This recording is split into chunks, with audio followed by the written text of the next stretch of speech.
ഇന്ന് നമ്മൾ ചോറിൻ്റെ കൂടെ കഴിക്കാൻ പറ്റിയ ഒരു അടിപൊളി കറിയാണ് ഉണ്ടാക്കുന്നത്.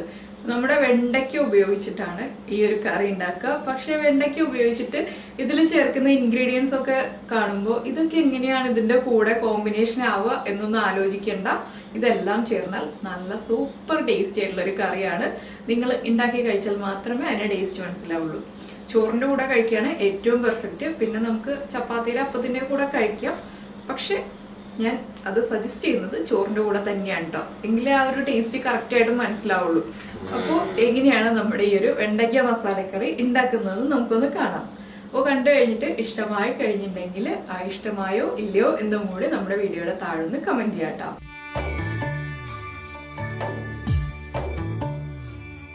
നമുക്ക് നമ്മുടെ വെണ്ടയ്ക്ക മസാലയ്ക്ക് ആവശ്യമായിട്ടുള്ള ഇൻഗ്രീഡിയൻസ് നോക്കാം. ഞാനിപ്പോൾ 1/4 കിലോ വെണ്ടയ്ക്കാണ് എടുത്തിട്ടുള്ളത്. 1/4 കിലോ വെണ്ടയ്ക്ക കഴുകി വെച്ചിരിക്കുന്നതാണ്. ഇനിയിപ്പോൾ ഇതൊന്ന് തുടച്ചെടുത്തിട്ടാണ് നമ്മൾ കട്ട് ചെയ്യുക. അതിലേക്ക് 4 പച്ചമുളക് എടുത്തിട്ടുണ്ട്. എരിവിനനുസരിച്ച് പച്ചമുളകിൻ്റെ എണ്ണം കൂട്ടുകയോ കുറയ്ക്കുകയോ ചെയ്യാം. എന്താണെന്ന് വെച്ചാൽ അത്യാവശ്യം എരിവുള്ള റെസിപ്പിയാണിത്. അതുകൊണ്ടാണ് എരിവിനനുസരിച്ച് വ്യത്യാസം വരുത്തുക എന്ന് പറഞ്ഞത്. പിന്നെ വലിയ തക്കാളി ആണെങ്കിൽ 1 തക്കാളി എടുക്കാം. ഇതിപ്പോൾ ചെറിയ തക്കാളി ആയതുകൊണ്ട് ഞാൻ 2 തക്കാളി എടുത്തിട്ടുണ്ട്. 1 പീസ് ഇഞ്ചി, ഒരു 10 അല്ലി വെളുത്തുള്ളി, ഒരു സവോള, കുറച്ച് കറിവേപ്പില. പിന്നെ നമുക്കിതിലേക്ക് പൊടികളും തൈരും ഒക്കെ ആവശ്യമുണ്ട്. അപ്പോൾ തൈരിന് പകരമായിട്ട് പിന്നെ ചെയ്യാൻ പറ്റിയൊരു ഓപ്ഷൻ ഉണ്ട്. തേങ്ങയും കാഷ്നട്ടും കൂടെ അരച്ച് ചേർക്കാം. അതപ്പോൾ ഏത് സ്റ്റേജിലാണ് ചേർക്കുക, ഏത് അളവിലാണ് ചേർക്കുക എന്നൊക്കെ പറയാം. ആദ്യം ഞാൻ ഈ വെണ്ടയ്ക്ക് ഒന്ന് തുടച്ചിട്ട് കട്ട് ചെയ്തെടുക്കട്ടെ. എന്നാലിപ്പോൾ നമ്മൾ കറി റെഡിയാക്കാനായിട്ട് ഒരു ചട്ടി ചൂടാക്കാൻ വെച്ചിട്ടുണ്ട്. അപ്പോൾ ഇത് നോൺ സ്റ്റിക്ക് പാനിലും ചെയ്യാം, ഇരുമ്പിൻ്റെ ചട്ടിയിലും ചെയ്യാം. സ്റ്റീലിൻ്റെ പാത്രങ്ങളിലാണെങ്കിൽ അടിയിൽ പിടിക്കാൻ സാധ്യതയുണ്ട് കേട്ടോ. എന്ന് വെച്ചാൽ വെണ്ടയ്ക്ക ആയതുകൊണ്ട് ഇതിലേക്ക് ഞാനിപ്പോൾ വെളിച്ചെണ്ണ ഒഴിക്കുകയാണ്. കുറച്ച് വെളിച്ചെണ്ണ വേണ്ടി വരും. എന്താണെന്ന് വെച്ചാൽ നമ്മുടെ വെണ്ടയ്ക്ക ഒന്ന് ഫ്രൈ ചെയ്തെടുക്കാനുള്ള വെളിച്ചെണ്ണ വേണം.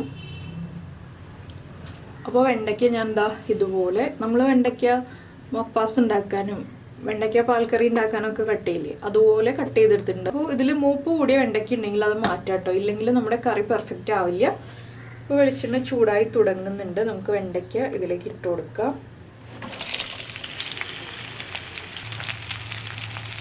ഇനി ഒന്ന് ഇളക്കി കൊടുക്കുക. നമ്മുടെ വെണ്ടയ്ക്ക പാൽക്കറി ചെയ്തതുപോലെ തന്നെ വെണ്ടയ്ക്കയുടെ കളറൊന്ന് ലൈറ്റായിട്ട് ചേഞ്ചായി വരണം. അതുവരെ ഒന്ന് ഇളക്കി കൊടുക്കുക.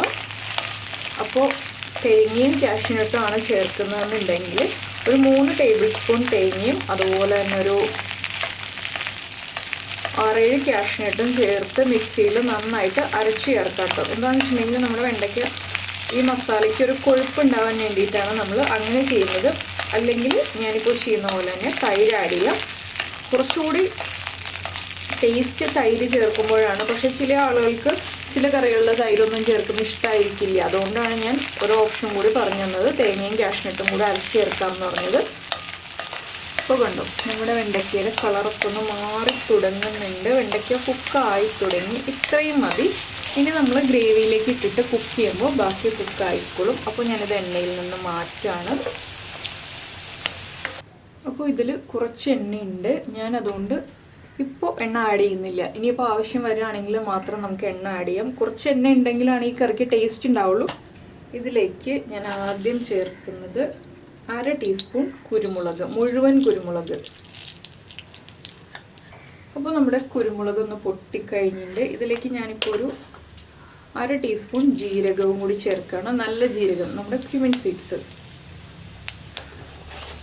അതിൻ്റെ കൂടെ തന്നെ ഈ ഒരു വലിപ്പത്തിലുള്ള ഒരു പട്ട 1-2 പൊടിച്ചിട്ട് ചേർക്കുന്നുണ്ട്. ഒരു ബേ ലീഫും ചേർക്കുന്നുണ്ട്.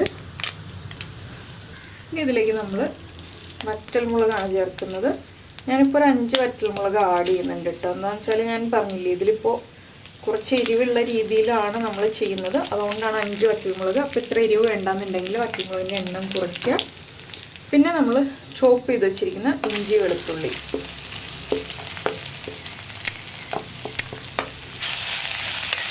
എല്ലാം ചേർത്തിട്ട് നന്നായിട്ടൊന്ന് ഇളക്കുക.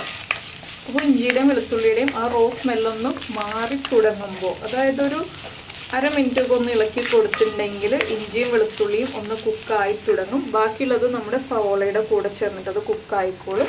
ഞാനിപ്പോൾ സവോളയും ഇതുപോലെ ഇത് കണ്ടോ ചെറിയ പീസുകളായിട്ടാണ് കട്ട് ചെയ്തിട്ടുള്ളത്.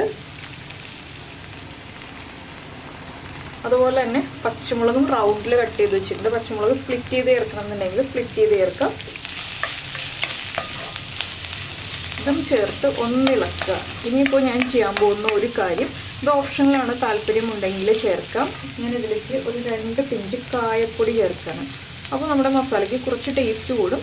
ഇത് ആദ്യമേ ചേർക്കണമെങ്കിൽ ചേർക്കാം. അപ്പോൾ എന്താണെന്ന് വെച്ചിട്ടുണ്ടെങ്കിൽ കായപ്പൊടി ചട്ടിയുടെ ചൂട് കൊണ്ട് കരിഞ്ഞു പോകരുത്, അതുകൊണ്ടാണ് ഇപ്പോൾ ചേർക്കുന്നത്.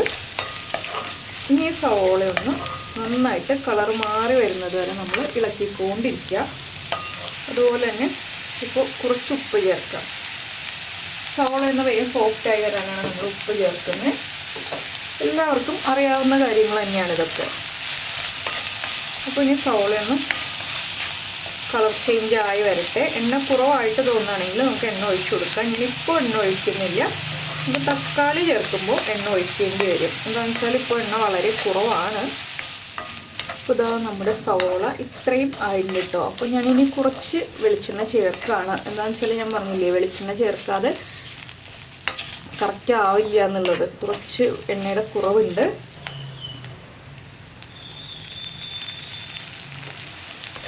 അപ്പോൾ വെളിച്ചെണ്ണ ചേർത്ത് ഒന്നുകൂടി ഇളക്കിയിട്ട് നമുക്കിനി നമ്മുടെ പൊടികൾ ആഡ് ചെയ്യാം.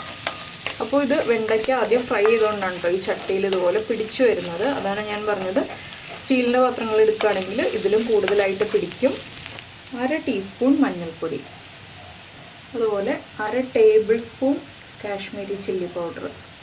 കാശ്മീരി ചില്ലി പൗഡറാണ് കളറേ ഉണ്ടാവുള്ളൂ, ഇതിനധികം എരിവില്ല. പിന്നെ ചേർക്കുന്നത് 1 ടീസ്പൂൺ കുരുമുളക് പൊടി. അപ്പോൾ നമ്മൾ പച്ചമുളക് ചേർത്തതിൻ്റെയും അതുപോലെ തന്നെ പച്ചമുളകിൻ്റെയും കുരുമുളക് പൊടിയുടെയും കുരുമുളകിൻ്റെയും എല്ലാ എരിവുണ്ടാവും കേട്ടോ. അതുകൊണ്ടാണ് ഞാനിത് പറഞ്ഞത്. എരിവ് നമ്മുടെ ഇഷ്ടത്തിന് വ്യത്യാസം വരുത്താം. ഇനി പൊടികളൊന്ന് കുക്കായി വരട്ടെ.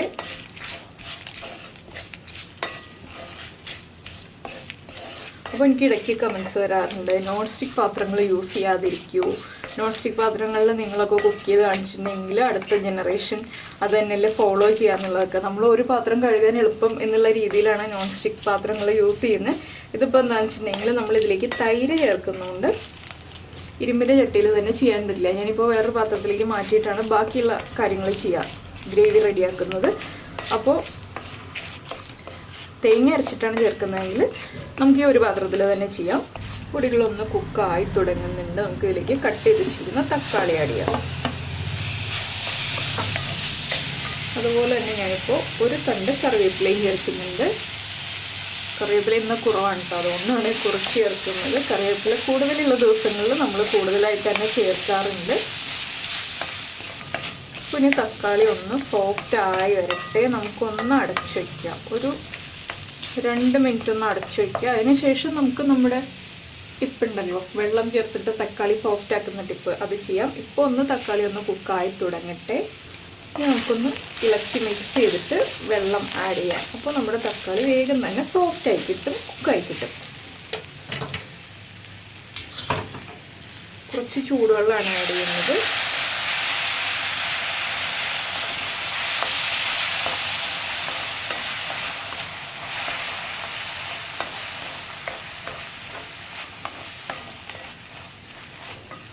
അപ്പോൾ ഞാൻ ഈ ഫ്ലെയിം ഒന്ന് കൂട്ടി വയ്ക്കുകയാണ്. കുറച്ചുകൂടി വെള്ളം ചേർക്കാം.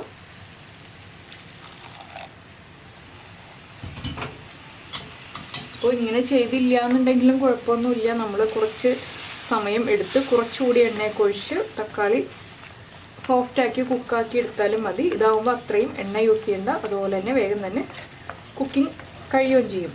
ഇപ്പോൾ കണ്ടോ, നമ്മുടെ തക്കാളിയൊക്കെ ഒന്ന് കുക്കായി വന്നിട്ടുണ്ട്. ഇത്രയും മതി. ഇനിയിപ്പോൾ തൈരിൻ്റെ കൂടെ കുക്കാവും. പിന്നെ നമ്മൾ വീണ്ടും വെള്ളം ആഡ് ചെയ്തിട്ട് വെണ്ടയ്ക്ക ചേർത്ത് കുക്ക് ചെയ്യുമ്പോൾ കുക്കായിക്കോളും. അപ്പോൾ ഞാനതൊന്ന് ഫ്ലെയിം ഓഫ് ചെയ്തിട്ട് മൺചട്ടിയിലേക്ക് മാറ്റട്ടെ കേട്ടോ. ഇനിയിപ്പോൾ തൈര് ചേർക്കുന്നതുകൊണ്ടാണ് ഞാനിത് മാറ്റുന്നത്. ഇല്ലെങ്കിൽ നിങ്ങൾക്ക് ഈ ഒരു ഇരുമ്പ് ചട്ടിയിൽ തന്നെ ബാക്കി കുക്ക് ചെയ്യാം. ഇപ്പോൾ കണ്ടോ, ഞാനിപ്പോൾ മസാല നമ്മുടെ മൺചട്ടിയിലേക്ക് മാറ്റിക്കഴിഞ്ഞു. അപ്പോൾ ഇനിയാണ് നമ്മളിതിലേക്ക് തൈര് ചേർക്കുന്നത്. അപ്പോൾ തൈരാണെങ്കിലാണ് ഇപ്പോൾ ചേർക്കേണ്ടത്. ഇല്ല, നമ്മൾ തേങ്ങയും കാഷ്നട്ട് അരച്ചതാണെങ്കിൽ ഇപ്പോൾ ചേർക്കരുത് കേട്ടോ. അത് പെർഫെക്റ്റ് ആവില്ല. എന്താണെന്ന് വെച്ചിട്ടുണ്ടെങ്കിൽ ഗ്രേവി തിക്കായി പോവും, വെണ്ടയ്ക്കൊന്നും കറക്റ്റായിട്ട് കുക്കായി വരില്ല.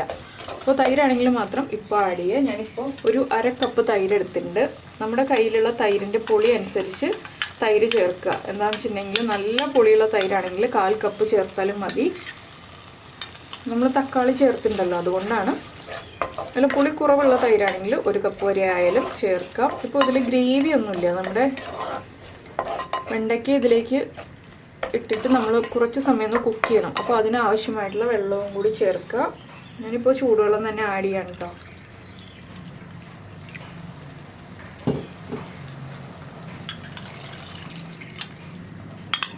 അപ്പോൾ നിങ്ങൾ തേങ്ങയാണ് അരയ്ക്കുന്നതെങ്കിൽ ഈ വെള്ളം ചേർത്തിട്ട് ചൂടുവെള്ളം ചേർത്ത് തിളപ്പിച്ച് അതിലേക്ക് നമ്മുടെ വെണ്ടയ്ക്ക ചേർത്തിട്ട് കുക്കായി വരുമ്പോഴാണ് നമ്മുടെ തേങ്ങയും കാഷ്യൂനട്ടും ചേർത്ത് അരച്ചത് ചേർക്കേണ്ടത്.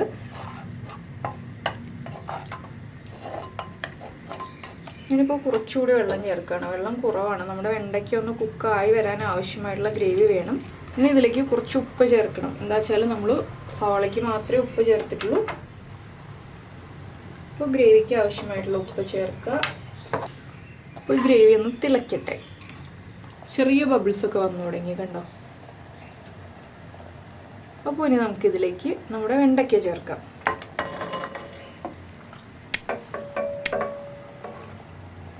വെണ്ടയ്ക്ക ചേർത്തിട്ട് നന്നായിട്ട് അങ്ങ് ഇളക്കുക.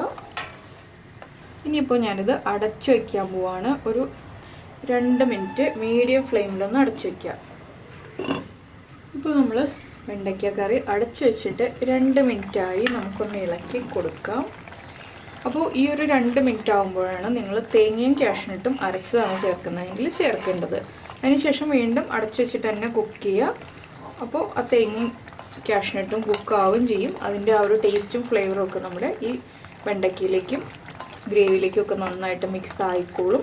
അപ്പോൾ ഇങ്ങനെ കുക്ക് ചെയ്യുമ്പോൾ എന്ന് വെച്ചിട്ടുണ്ടെങ്കിൽ നമ്മുടെ വറ്റൽമുളകിൻ്റെ എരിവും കൂടി ഇപ്പോൾ ഈ ഗ്രേവിയിലേക്ക് മിക്സ് ആവട്ടോ, വറ്റൽമുളക് കുക്കായിട്ട്. പിന്നെ നമ്മൾ ഈ എരിവൊന്ന് ബാലൻസ് ചെയ്യാൻ തൈര് ചേർത്തിട്ടുണ്ട്, പുളി ചേർത്തിട്ടുണ്ട്, അതുപോലെ നമ്മൾ വറ്റൽമുളകും കുരുമുളക് പൊടി എല്ലാം ചേർത്തിട്ടുണ്ടല്ലോ. ഇതൊക്കെ ഒന്ന് ബാലൻസ് ആവണ്ടേ. അതിനായിട്ട് ഒരു 2 പിഞ്ച് പഞ്ചസാര ചേർക്കുക. 2 പിഞ്ച് ആഡ് ചെയ്യുന്നുള്ളൂ, അധികമൊന്നുമില്ല. കണ്ടോ, ഇത്രയേ ഉള്ളൂ. പിന്നെ നമ്മളിതിലേക്ക് ചേർക്കുന്നത് നമ്മൾ വെണ്ടയ്ക്ക മസാല എന്ന് പറയുമ്പോൾ അതിനൊരു മസാലയുടെ ടേസ്റ്റ് കൂടുതലായിട്ട് വേണ്ടേ. അതിനായിട്ട് ഒരു 1/2 ടീസ്പൂൺ ഗരം മസാലപ്പൊടി 1/2 ടീസ്പൂൺ ചേർക്കാം. 3/4 ടീസ്പൂൺ വരെ ചേർക്കാം. 1/4 കിലോ വെണ്ടയ്ക്ക ആണെന്നുണ്ടെങ്കിൽ അത് നമുക്ക് നമ്മുടെ ഇഷ്ടത്തിന് ചേർക്കാം. എന്താണെന്ന് വെച്ചാൽ ചില ആളുകൾക്ക് ഗരം മസാലയുടെ ഫ്ലേവറൊക്കെ കൂടുതൽ ഇഷ്ടമായിരിക്കും, ചില ആളുകൾക്ക് അത്ര താല്പര്യം ഉണ്ടാവില്ല. അപ്പോൾ അതനുസരിച്ച് വ്യത്യാസം വരുത്താം. അപ്പോൾ ഇനി നമുക്ക് വീണ്ടും അടച്ചു വെച്ചിട്ട് തന്നെ കുക്ക് ചെയ്യാം. ഒരു 2 മിനിറ്റും കൂടി ഒന്ന് കുക്കാവട്ടെ. അപ്പോൾ ഇതാ നമ്മുടെ ഗ്രേവിയൊക്കെ ഒന്ന് കുറുകി എണ്ണയൊക്കെ തെളിഞ്ഞ് കറി റെഡി ആയിട്ടുണ്ട്. അപ്പോൾ നമുക്ക് ചെറിയ ചൂടോടുകൂടി കഴിക്കാവുന്ന റെസിപ്പിയാണ്. ഒരുപാട് ചൂടോടുകൂടി കഴിച്ചിട്ടുണ്ടെങ്കിൽ അത്ര ടേസ്റ്റ് ഉണ്ടാവില്ല. അപ്പോൾ ചെറിയ ചൂടോടുകൂടി കഴിക്കുക. ഞാൻ ഫ്ലെയിം ഓഫ് ചെയ്യാണ്. ഇനിയിപ്പോൾ നമുക്കിത് ചപ്പാത്തിയുടെയോ ചോറിൻ്റെയോ എന്തിൻ്റെ കൂടെയാണെന്ന് വെച്ചിട്ടുണ്ടെങ്കിൽ കഴിക്കാം. അപ്പോൾ ഈ ഒരു വെണ്ടയ്ക്ക മസാല ഇഷ്ടമായി എന്നുണ്ടെങ്കിൽ ഒന്ന് ലൈക്ക് ചെയ്യുക. അതുപോലെ തന്നെ നമ്മൾ വീഡിയോ പ്രസൻറ്റ് ചെയ്യുന്ന രീതിയൊക്കെ ഇഷ്ടമായി എന്നുണ്ടെങ്കിൽ നമ്മുടെ ചാനൽ ആദ്യമായിട്ട് കാണുന്ന ആളുകളൊക്കെ ആണെങ്കിൽ ഒന്ന് സബ്സ്ക്രൈബ് ചെയ്യുക. സബ്സ്ക്രൈബ് ചെയ്യുന്നതിനോടൊപ്പം തന്നെ ആ സബ്സ്ക്രൈബ് എന്ന ബട്ടൻ്റെ തൊട്ട് റൈറ്റ് സൈഡിലുള്ള ബെൽ ഐക്കണും കൂടെ ഒന്ന് ക്ലിക്ക് ചെയ്യുക. അപ്പോൾ ഞാൻ എല്ലാ ദിവസവും വീഡിയോ അപ്ലോഡ് ചെയ്യുമ്പോൾ നിങ്ങൾക്ക് നോട്ടിഫിക്കേഷൻ വരും. അതുപോലെ തന്നെ ഇഷ്ടമായ റെസിപ്പി ആണെങ്കിൽ കുക്കിംഗ് താല്പര്യമുള്ള ആളുകൾക്കൊന്ന് ഷെയർ ചെയ്ത് കൊടുക്കുക. അപ്പോൾ നമുക്ക് നമ്മുടെ അടുത്ത റെസിപ്പിയുമായിട്ട് അടുത്ത ദിവസം കാണാം. ബൈ.